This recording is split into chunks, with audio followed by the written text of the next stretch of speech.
el primer aniversario de los sucesos del 6 de enero en el Congreso de los Estados Unidos.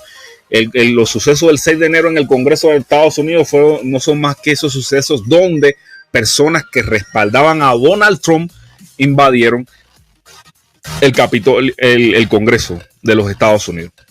Bueno, ¿cómo le voy a ampliar esta noticia a ustedes? Bueno, se la voy a estar ampliando a través de esta publicación de la BBC Mundo, que sin duda la BBC para mí es una de las fuentes que más leo, a la que más recurro, porque los análisis que hacen en este espacio me parecen que son dignos de compartir, porque de alguna forma u otra también vienen lo más neutralmente posible, aunque siempre responden a algunas líneas editoriales, como todos los medios de difusión. Yo creo que este es uno. Un día Luis Manuel andaba diciendo por ahí, no, realmente aquí la línea editorial es la mía, la propia mía, la que yo me genero dentro de mi cabeza, no la que no es una línea, no existe una línea editorial externa impuesta conmigo.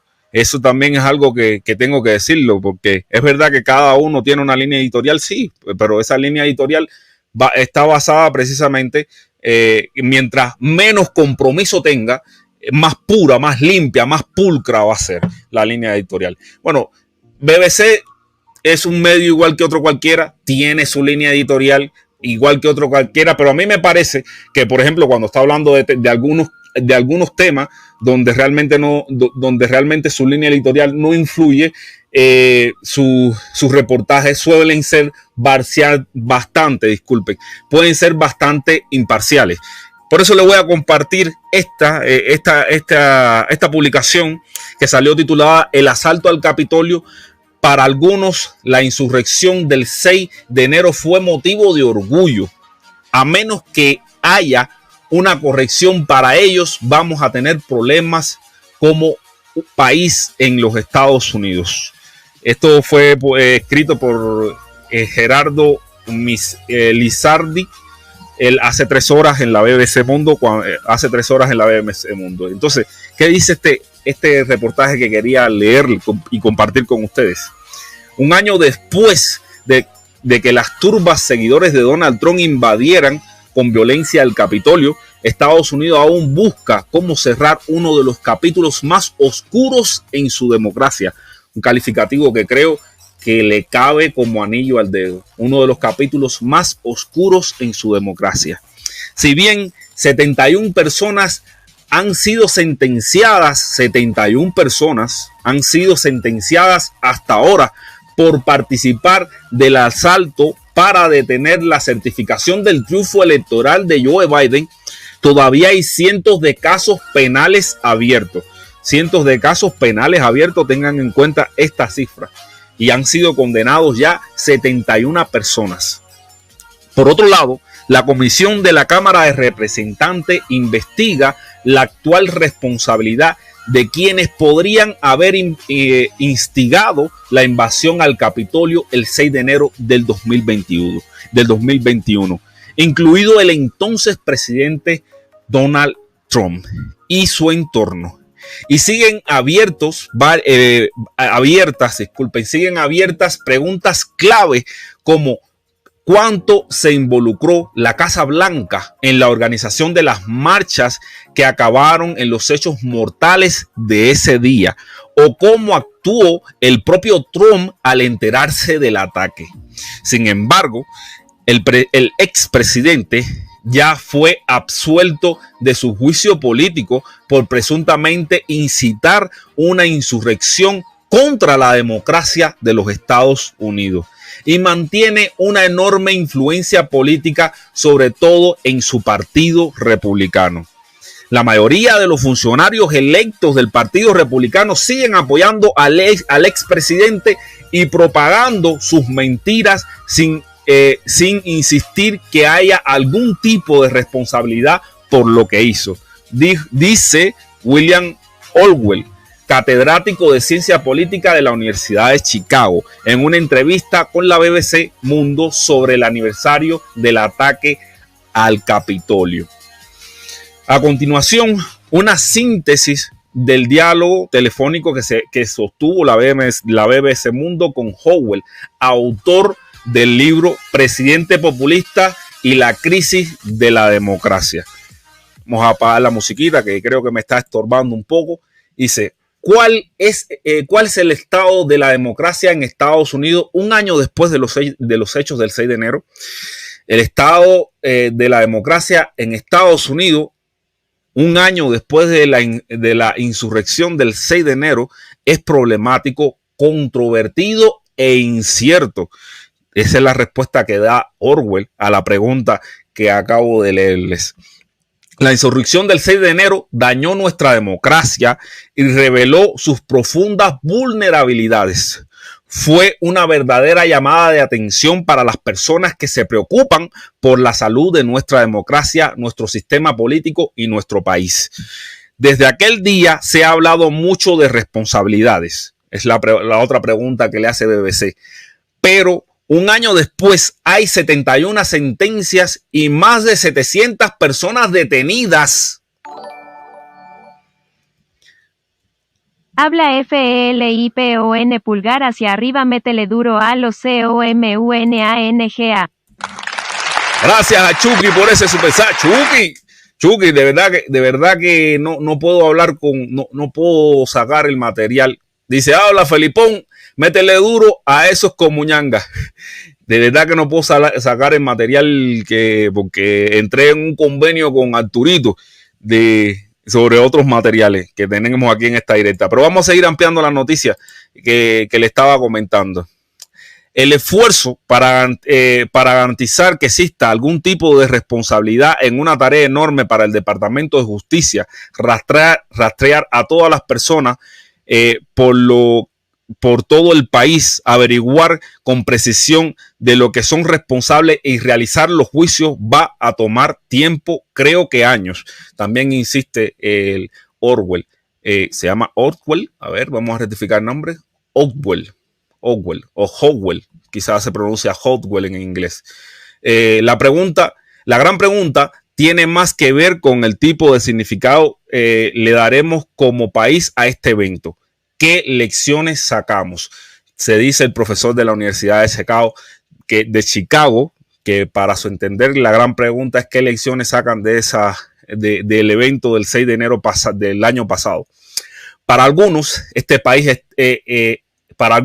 este país esa insurrección fue motivo de orgullo, una especie de esfuerzo por hacer retroceder un sistema político que vieron roto en una elección que consideran ilegítima.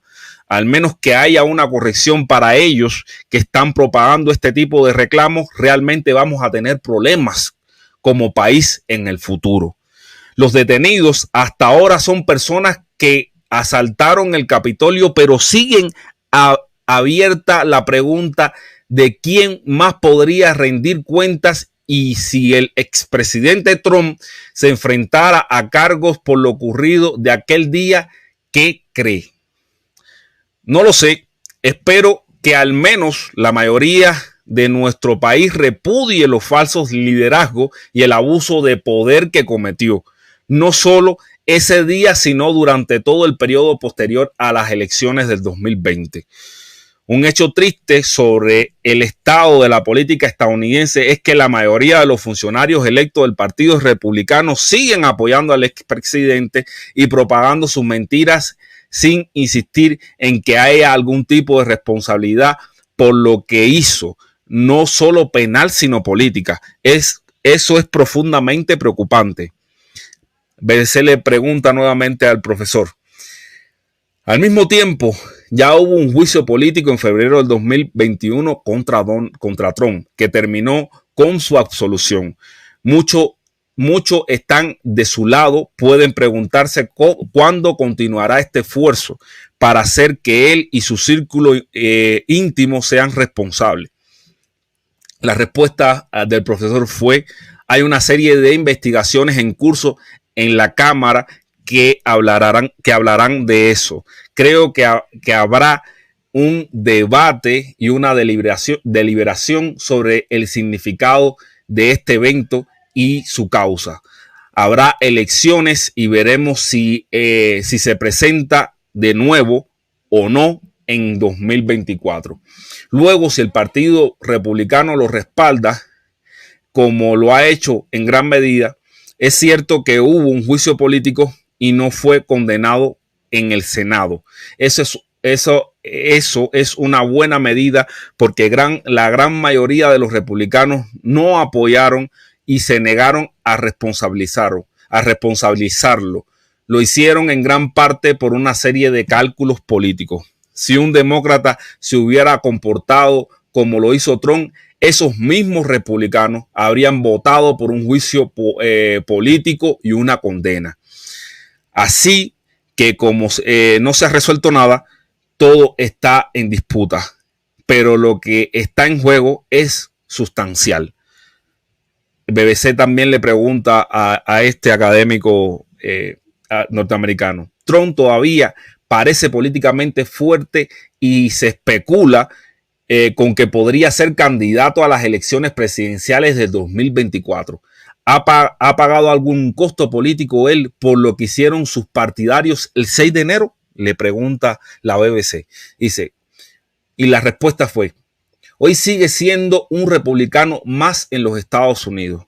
Y el pequeño número de republicanos en el Congreso que votaron a favor del juicio político o se pronunciaron contra el presidente se volvieron parias dentro del propio partido.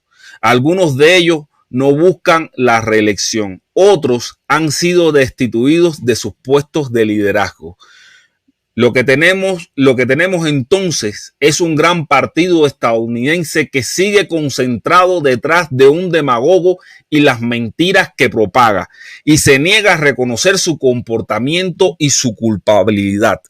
Eso es muy preocupante para quienes reconocen que un sistema bipartidista vibrante y competitivo es esencial para el funcionamiento de nuestra democracia.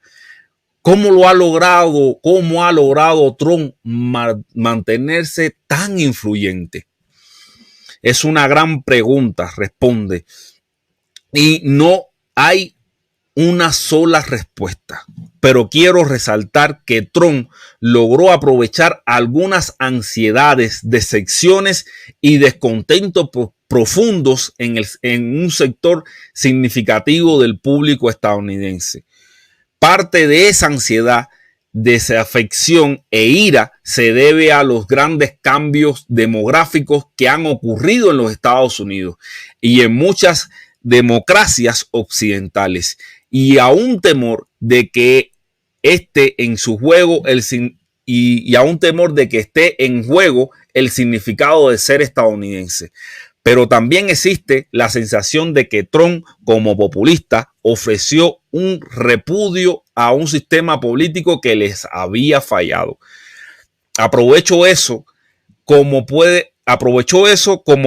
hacer los populistas exitosos, y lo canalizó no al servicio de rejuvenecer la democracia, sino de subvertirla y mejorar su propia fortuna política en detrimento de la salud de nuestro sistema bipartidista.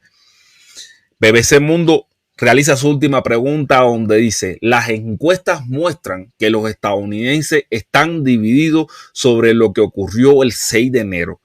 La responsabilidad de Trump en los disturbios o la legitimidad del presidente Biden.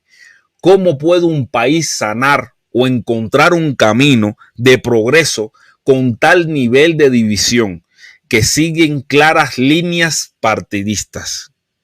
En cuanto a Trump, sabemos que jugó un papel importante en los hechos que rodearon el 6 de enero, al menos en la propagación de la gran mentira, diciendo que el sistema estaba manipulado y que la elección de Biden era ilegítima. Esas líneas fueron una fuerza detrás de la voluntad de tanta gente para ir al Capitolio. En cuanto a Biden, él habla mucho de unidad y sospecho que volverá a hacerlo en un discurso para conmemorar el primer aniversario de esta insurrección. Pero necesita mucho más para sanar las profundas heridas de este país. El rejuvenecimiento de nuestra democracia debe realizarse en múltiples frentes, como la reforma institucional y de nuestro sistema político para atender mejor a los problemas de tantos estadounidenses. Hasta que tengamos un gobierno más eficaz, persistirá la ira, el descontento y las condiciones para que se prosigan los llamamientos populistas y nuestra democracia seguirá siendo vulnerable. Hay mucho trabajo por delante para reparar las profundas divisiones de nuestro país. ¿Cree que lo que ocurrió el 6 de enero en los Estados Unidos tuvo consecuencias para la democracia alrededor del mundo? Una pregunta ya más general y última pregunta, esta vez sí. Seguramente la tiene en dos formas. Para quienes trabajan por la democracia en todo el mundo, la democracia estadounidense era algo que podía señalar como una guía, inspiración o un sentido de lo posible. Y todo eso experimentó un gran revés el 6 de enero del 2021. Además, los autócratas y posibles autócratas que quieren afirmar más que la democracia no es todo lo que se proporciona y que Estados Unidos no hay democracia, ahora tienen un ejemplo para decir que incluso allí ves violencia, derramamiento de sangre y profundas divisiones.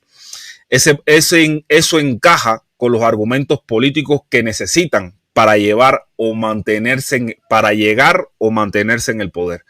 Así es, las consecuencias no son solo para la democracia estadounidense, sino también para la democracia de todo el mundo. ¿Son estas consecuencias aplicables a Latinoamérica, una región en la que la democracia enfrenta importantes desafíos? La pregunta que me plantearía es ¿qué punto de Estados Unidos figura en la imaginación de otras naciones? Y en la medida en que lo haga, entonces la importancia del 6 de enero solo aumentará. Entonces en Latinoamérica estos eventos también repercutirán en una gran medida. Así termina esta publicación sobre cómo un entendido de la política de la Universidad de Chicago, un politólogo de la Universidad de Chicago, ve lo ocurrido el 6 de enero en los Estados Unidos.